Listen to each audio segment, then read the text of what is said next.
বেশ কিছু এলাকায় মানে বিশেষ করে গ্যাসের সংকট যেটা আমরা রাজধানীতে লক্ষ্য করছিলাম, সেই চিত্রটা কিন্তু আবাসিকেও রয়েছে। বিভিন্ন জায়গাতে এই চিত্র দৃশ্যমান। এবং সাভারের কি পরিস্থিতি সেই বিষয়ে জানবো। আমাদের সহকর্মী সাভার থেকে যুক্ত আছেন সোহান সিরাজি আমাদের সাথে, এবং সোহানের সাথে যুক্ত হয়ে জানতে চাইব সোহান, সাভারে কোন কোন সময়ে যেই গ্যাসের সরবরাহটা পাওয়া যাচ্ছে না এবং কোন কোন এলাকায় এই সরবরাহ সংকটটা দেখা দিয়েছে জানাবেন। রঞ্জু, আপনি যেমনটি জানতে চাচ্ছেন, সাভার, আশুলিয়া এবং ধামরাই এই যে শিল্পাঞ্চলটি রয়েছে এটি কিন্তু রাজধানীর একেবারে লাগোয়া একটি অঞ্চল, এবং এই অঞ্চলে কিন্তু বিপুল পরিমাণ মানুষের কিন্তু বসবাস রয়েছে। এবং আমি সকালে সাভার পৌরসভায় ছিলাম, সেখানে আমরা দেখেছি যে সেখানে কিন্তু গত 3 দিন যাবত গ্যাসের যে সরবরাহ সেটি বলা যায় একেবারেই নেই। এখন আমি রয়েছি শিল্পাঞ্চল আশুলিয়ার পাথালিয়া ইউনিয়নের একটি এলাকায়। এই এলাকাটিতেও কিন্তু আমি ঘুরে যেমনটি জানতে পেরেছি, এখানেও কিন্তু গ্যাসের যে সরবরাহ সেটি কিন্তু এই অঞ্চলটিতেও নেই। এবং আপনাদেরকে যদি জানিয়ে রাখি, এই যে বৃহৎ যে শিল্পাঞ্চলটি রয়েছে এই শিল্পাঞ্চলের বেশ অনেকটা জায়গা জুড়েই কিন্তু বৈধ যে গ্যাসের সংযোগ, তিতাস গ্যাসের, সেটি কিন্তু দেয়া নেই।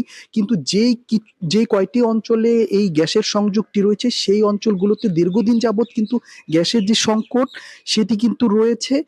কিন্তু সেটি একেবারেই তীব্রতর হয়েছে এই যে সপ্তাহখানেক যাবৎ, এবং বলা যায় গত 3 দিন বা 2 দিন যাবৎ কিন্তু একেবারেই যে গ্যাসের সরবরাহ সেটি নেই। সেই কারণে কিন্তু অনেক এলাকায় আমরা দেখেছি লাকড়ির চুলায় রান্না করা হচ্ছে, এবং এই যে এখন যে জায়গাটিতে রয়েছে সেখানে কিন্তু দেখা যাচ্ছে এই পুরো বিল্ডিংটি কিন্তু তারা যারা বসবাস করছে তারা কিন্তু সিলিন্ডার গ্যাস চালিয়ে তাদের যে দৈনন্দিন যে রান্না বাড়ার চাহিদা সেটি কিন্তু তারা পূরণ করছে।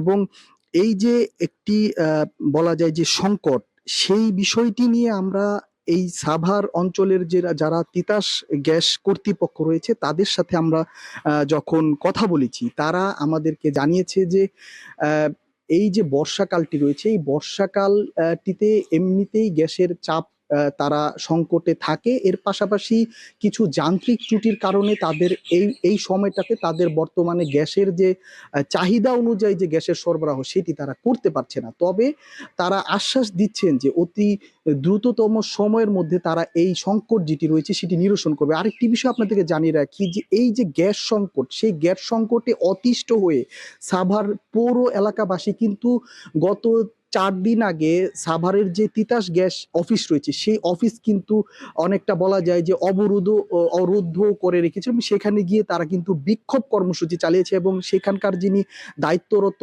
কর্মকর্তা রয়েছে তার কাছে কিন্তু একটি স্মারকলিপি দিয়েছে যেন দ্রুততম সময়ের মধ্যে এই যে গ্যাস সংকট, সেই গ্যাস সংকট উত্তরণে তারা প্রয়োজনীয় যে ব্যবস্থা সেটি গ্রহণ করে। তো রঞ্জু, সাভার এবং আশুলিয়া থেকে এই ছিল আমার কাছে গ্যাস সংকট নিয়ে সবশেষ তথ্য। সোহান, আপনাকে ধন্যবাদ। দর্শক, সোহান সিরাজের কাছ থেকে জানছিলাম সাভারের চিত্র। এবারে আমাদের সাথে যুক্ত হয়েছেন গাজীপুর থেকে হোসেন আলী বাবু। বাবুর কাছ থেকে জানতে চাইবো, বাবু, গাজীপুরের আবাসিকে গ্যাসের কি সংকট রয়েছে, যারা ব্যবহারকারী তারা কি বলছেন?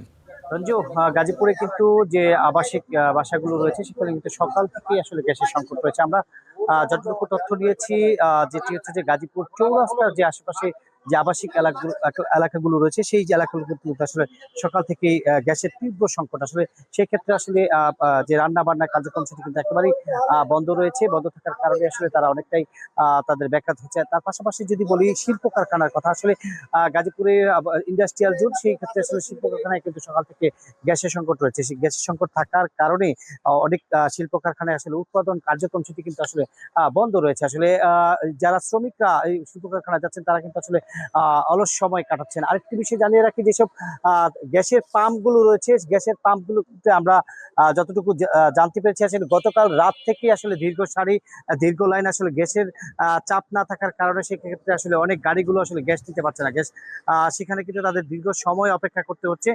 তার পাশাপাশি যদি বলি, আসলে এই যে গ্যাসের সংকটের মূল কারণ হচ্ছে যে আসলে গাজীপুরে বিভিন্ন জায়গায় অবৈধ গ্যাস সংযোগ থাকার কারণে যে গ্যাসের সংকট কিন্তু দেখা দিয়েছে। আমরা তিতাস কর্তৃপক্ষের সাথে কথা বলেছি, তারা যেটা বলেছেন যে আসলে তাদের প্রায় সময় কিন্তু এইসব অভিযান চলে। অভিযানের ক্ষেত্রে আসলে যেসব অবৈধ সংযোগগুলো রয়েছে সেগুলো কিন্তু বিচ্ছিন্ন করা হয়। বিচ্ছিন্ন করা হলে কিন্তু আসলে গ্যাসের যে চাপটা সেটা কিন্তু স্বাভাবিক থাকে।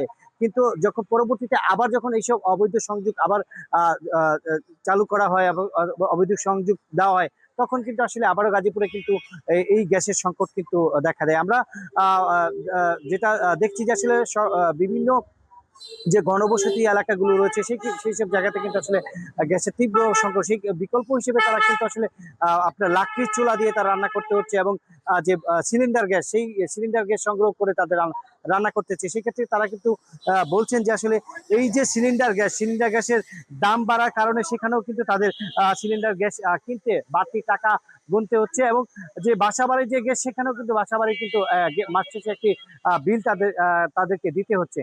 সর্বোপরি বলা চলে যে আসলে গাজীপুরে গ্যাস সংকটের কারণে শিল্প উৎপাদন যেরকম ব্যাহত হচ্ছে, এবং সময় মতো তারা শিপমেন্ট দিতে পারছে না, এবং গাজীপুরের যে বাসা বাড়িটি সেগুলো কিন্তু রান্না বান্নার ক্ষেত্রে তাদের যারা গৃহিণী রয়েছেন তাদের অনেকটাই ব্যাক পেতে হচ্ছে। এই ছিল আমার কাছে রঞ্জু গাজীপুরের গ্যাস সংকটের সর্বশেষ। হোসেন আলী বাবু, আপনাকে ধন্যবাদ। দর্শক, গাজীপুরের চিত্র জানাচ্ছিলাম এবং ঢাকার আশেপাশের সাভার, আশুলিয়া, গাজীপুরের চিত্র জানালাম। নারায়ণগঞ্জ থেকে আমাদের সাথে যুক্ত হয়েছেন আমাদের সহকর্মী রাশিদুল ইসলাম রাজুর কাছ থেকে জানতে চাইব নারায়ণগঞ্জের কি চিত্র, সেখানে কি সরবরাহ আছে নাকি ওই সিলিন্ডার গ্যাসের উপরই ভরসা রাখতে হচ্ছে? ধন্যবাদ আপনাকে।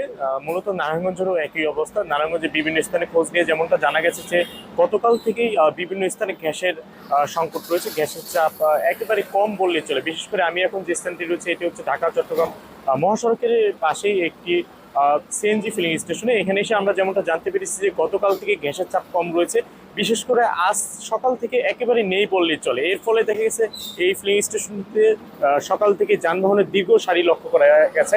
আমার পিছনে আপনারা দেখতে পাচ্ছেন যে যানবাহনের যে দীর্ঘ সারিটি ঢাকা চট্টগ্রাম মহাসড়ক পর্যন্ত চলে গেছে, এবং এই বিষয়ে আমরা পাম্প কর্তৃপক্ষের সঙ্গে কথা বলেছি। তারা আমাদের যেমনটা জানিয়েছেন যে মূলত যে লাইনে আসলে তাদের গ্যাস সরবরাহ করা হয়ে থাকে, গতকাল থেকে এই লাইনের গ্যাস সরবরাহ একেবারে কম রয়েছে। এর ফলে আসলে তারা গ্রাহকদেরও ঠিক মতন আসলে গ্যাস সরবরাহ করতে পারছেন না, এবং কবে নাগাদ আসলে এই সমস্যার সমাধান হবে বা গ্যাস সরবরাহ স্বাভাবিক হবে এটাও আসলে তারা নিশ্চিত করে বলতে পারছে না। এদিকে গ্রাহকদের মধ্যেও এক ধরনের দুর্ভোগের মধ্যে পড়তে হয়েছে। আমরা একাধিক এখানকার যারা সিএনজি চালক, প্রাইভেট কার চালক, যানবাহন চালক রয়েছেন তাদের সঙ্গে কথা বলেছে। তারা আমাদের যেমনটা জানিয়েছেন যে এই পাম্প স্টেশনের মতোই অন্য সব স্টেশনগুলো তো একই অবস্থা।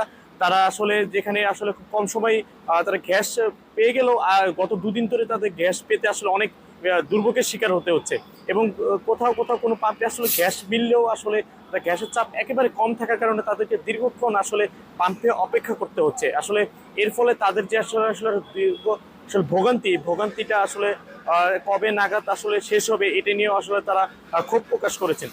এই বিষয়ে পাশাপাশি আমরা পাম্পের কর্তৃপক্ষের কাছে আমরা কারণ জানতে চেয়েছি আসলে কি কারণে গ্যাস সরবরাহ কম, তারা আসলে কোনো সদুত্তর দিতে পারেনি। এই পাশাপাশি আমি যদি নারায়ণগঞ্জে যে পাম্পগুলো আছে পাম্পগুলোর পাশাপাশি যদি আবাসিকের এলাকাগুলোর কথা বাসাবাড়ির কথা যদি বলি, ওই আবাসিক এলাকার বাসাবাড়িতেও আমরা একই চিত্র আমরা লক্ষ্য করেছি। বিভিন্ন স্থানে আসলে গ্যাসের কিছু কিছু স্থানে গ্যাসের চাপ থাকলেও অধিকাংশ বাসাবাড়িতে গ্যাসের চাপ অনেকটাই কম রয়েছে এমনটাই আসলে শোনা যাচ্ছে।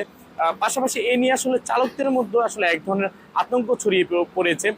গ্যাস চাপ কম এবং সামনে হয়তো আগামীতে গ্যাসের চাপ আরো কমবে, এই কারণে আসলে দেখা গেছে যানবাহনের এই সারিটা আসলে ক্রমশই আসলে বড় হতে লাগছে, এবং এর ফলে দেখা যায় ঢাকা চট্টগ্রাম মহাসড়কে যে দীর্ঘ সারি লক্ষ্য করা যাচ্ছে এটি আসলে চলতে থাকলে ঢাকা চট্টগ্রাম মহাসড়কে আসলে যানজট লাগারও একটা সম্ভাবনা আসলে সৃষ্টি রয়েছে।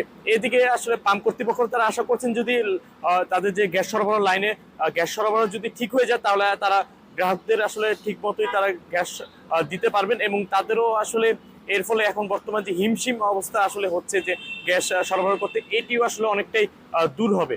এর পাশাপাশি আমি যদি এখন আপনার ঢাকা চট্টগ্রাম মহাসড়কে এখন যে স্থানটি রয়েছে এটি পাশেও আমি যদি নারায়ণগঞ্জ শহরেও আমরা খোঁজ নিয়েছি, নারায়ণগঞ্জ শহরেও আমরা যে সিএনজি ফিলিং স্টেশনগুলো রয়েছে এগুলো তো আমরা একই চিত্র আমরা লক্ষ্য করেছি। বিশেষ করে ঢাকা চট্টগ্রাম মহাসড়ক এটি অন্যতম আসলে গুরুত্বপূর্ণ মহাসড়ক, এবং এই মহাসড়কটি আসলে প্রচুর যানবাহন প্রায় চলাচল করে থাকে। এর ফলে আসলে এই পাম্প যেসব মহাসড়কের আশেপাশে যেসব পাম্প স্টেশনগুলো রয়েছে স্টেশনগুলোতে আসলে চাপটা এবং দুর্ভোগ আসলে বেশি লক্ষ্য করা যাচ্ছে। এর ফলে আসলে তারা পাম্প কর্তৃপক্ষ রয়েছে তারাও আসলে দুঃখ প্রকাশ করছেন, আসলে তারাও আসলে সঠিক উত্তর দিতে পারছে না। তারাও আসলে যেমনটা জানিয়েছেন যে গতকাল থেকে হঠাৎ করে আসলে তারা গ্যাস পাচ্ছেন না এমনটাই তারা আমাদের জানিয়েছেন আসলে। আর কবে নাগাদ আসলে গ্যাস সরবরাহ স্বাভাবিক হবে এটাও তারা সদুত্তর দিতে পারছেন, তবে তারা যেমনটা আমাদের বলছেন যে আরো হয়তো কয়েকদিন নাগাদ তো লাগতে পারে যে এটি স্বাভাবিক হতে। রঞ্জু, এই ছিল আমার কাছে নারায়ণগঞ্জের ঢাকা চট্টগ্রাম মহাসড়কের ফিলিং স্টেশন থেকে সবশেষ তথ্য। রাশেদুল ইসলাম রাজু, আপনাকে ধন্যবাদ। দর্শক, রাজধানীর আশেপাশের যে গ্যাস সরবরাহ সংকট সেই খবর জানাচ্ছিলাম আমাদের সহকর্মীদের মাধ্যমে।